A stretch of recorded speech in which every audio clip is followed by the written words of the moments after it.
licensed as an attorney, mortgage broker, and a top producing realtor who's crushing the competition. Here to deliver you what's happening in the trenches of the market. Your host, Michael Gaddis. Welcome to the Michael Gaddis Show on AM 1170 The Answer. I am your host, Michael Gaddis of michaelgaddis.com and frontierloangroup.com. And I am here every Wednesday night at 8 p.m. talking about anything and everything related to real estate. And this time I stressed anything because I had the pleasure of talking to another radio show host from Los Angeles, one that I will not mention their name, but I will tell you I had a lengthy discussion with them about the best ways to have a radio show and how to really come across to listeners. And it was a very insightful meeting, and I kind of told him the format of how I do my show.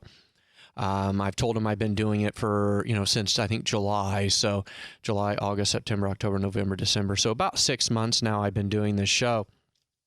And one of the things he told me is he said, look, you're a very knowledgeable guy. You have a lot of experience in a lot of different areas, and you have a lot to offer your audience. And he says, but you have to be careful not to come across to, I guess just to lecturer, like I'm lecturing to people. He says you need to let your personality and your experiences and your knowledge come out. You need to be unique because you are a unique person. So he said, if my advice to you would be to let your personality flow and to try to basically, relay information to your listeners in a way that is entertaining and who you are, and not just a robot up here reading off papers or, discussing, really in-depth information in a lecture-like manner. So that's exactly what I'm going to do. I'm going to introduce you to Michael Gaddis and who I am, and I'm going to start dipping into myself to really kind of show you guys who I am and to share the information and knowledge that I have. Now, one thing that I've always kind of steered away from discussing is politics. In general, politics is one of the most divisive things that you can talk about.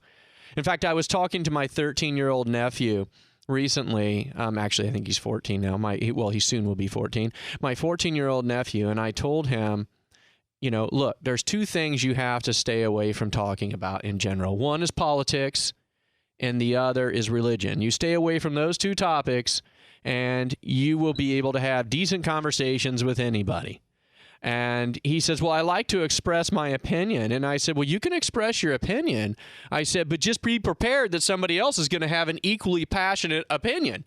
And if you do that, then you're going to be prepared for some sort of verbal altercation. It almost always happens discussing those two topics, religion and politics.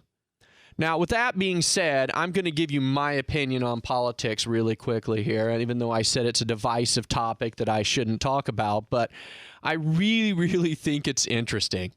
Now, I'm not necessarily affiliated as a Republican or a Democrat. I would consider myself an independent, and I kind of look at the individuals based upon what they claim and their platforms, their individual platforms, not necessarily their party platforms.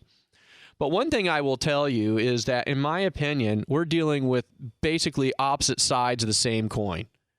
And I think that the more you watch these debates and the more you kind of really listen to these speeches that these candidates are giving, I don't understand why everybody's just not laughing. I mean, it's almost hilarious, because let's figure it this way.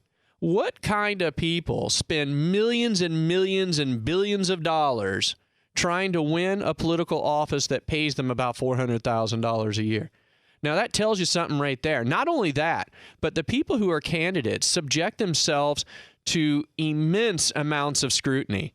Now, everybody in the world has skeletons in their closet that they don't like, they don't want the rest of the world to know. But when you become a political candidate, you're like, you have a bullseye on you. and you have there's they have people running around doing private investigators digging up everything in your life. They're talking to the little girl that sat next to you in kindergarten, asking if you did anything unusual. I mean, that's what they're doing. They're digging up everything, and you voluntarily subject yourself to this. So in doing so, it really is kind of scary who would be willing to do that. But we have our candidates now, and I want to tell you that I think that if you sat down with either candidate from either party and you were having a beer or just sitting around somewhere where there were no cameras, there was no recordings, it was just a friendly conversation, and you asked them what their real opinions on topics were, I guarantee you what their real opinions are different than what they portray to the public, because they're trying to get elected, so they're trying to hit the general masses and not necessarily proclaiming their own beliefs. And I just think over time, politics has not changed. It hasn't changed from hundreds and hundreds of years. And I'll give you an example of that. You're listening to the Michael Gaddis Show on AM 1170 The Answer. I am your host, Michael Gaddis of michaelgaddis.com and frontierloangroup.com. And I am giving you my opinion on politics in general. So anyway, I want to talk about an author in particular, and his name's Jonathan Swift. Jonathan Swift wrote a book called Gulliver's Travels. And whenever I talk about Gulliver's Travels to anybody or mention it, everybody says, oh, you mean that little kids movie? Oh, that little kids movie? And it's funny is that Gulliver's Travels is probably one of the most, it's a satire, first of all, and it's one of the most dense books you will ever meet as far as or ever read as far as symbolism is concerned. But I want to take you into the world of Gulliver's Travels for a second.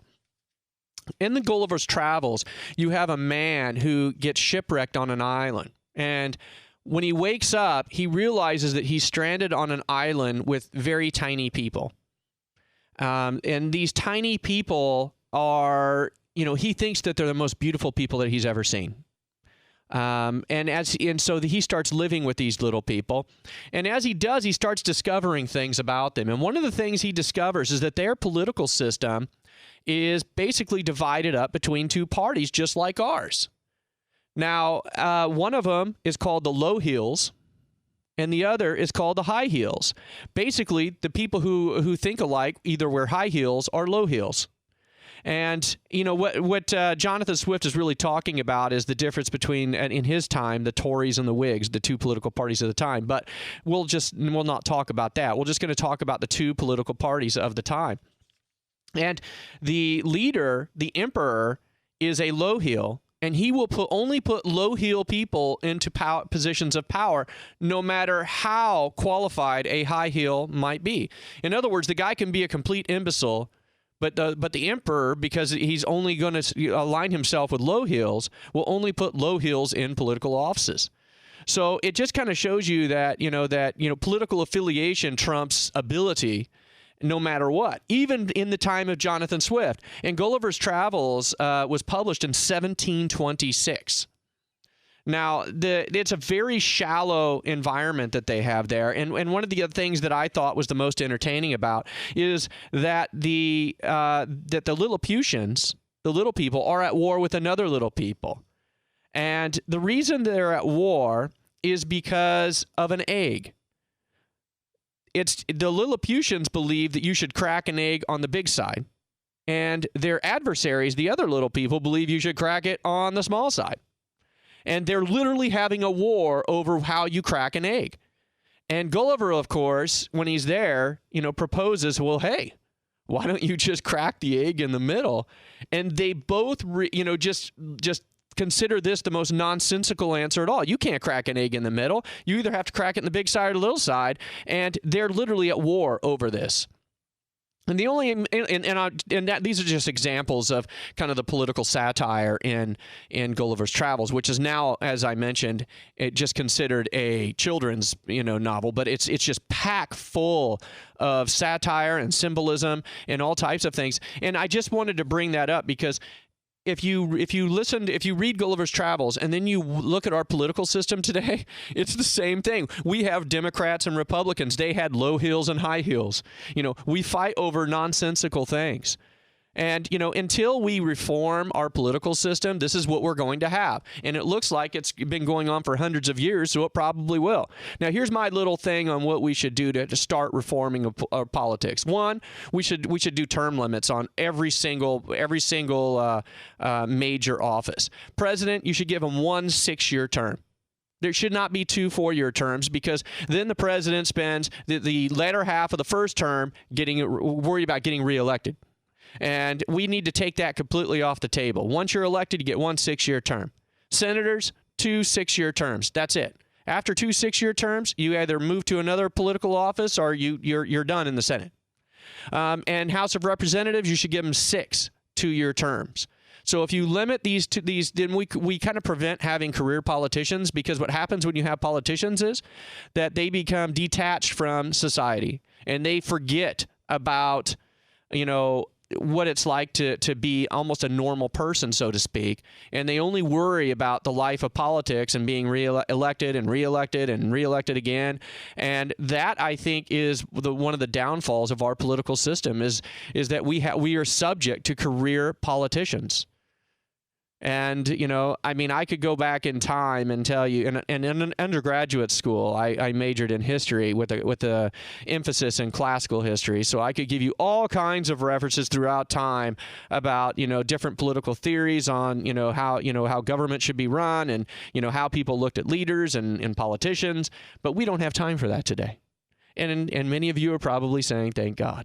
But I have a lot more of that, and I'm going to give it more to you at a later time. But after the break, we're going to go back to real estate and talk about expired listings. Why did your listing expire? You're listening to the Michael Gaddis Show on AM 1170, The Answer.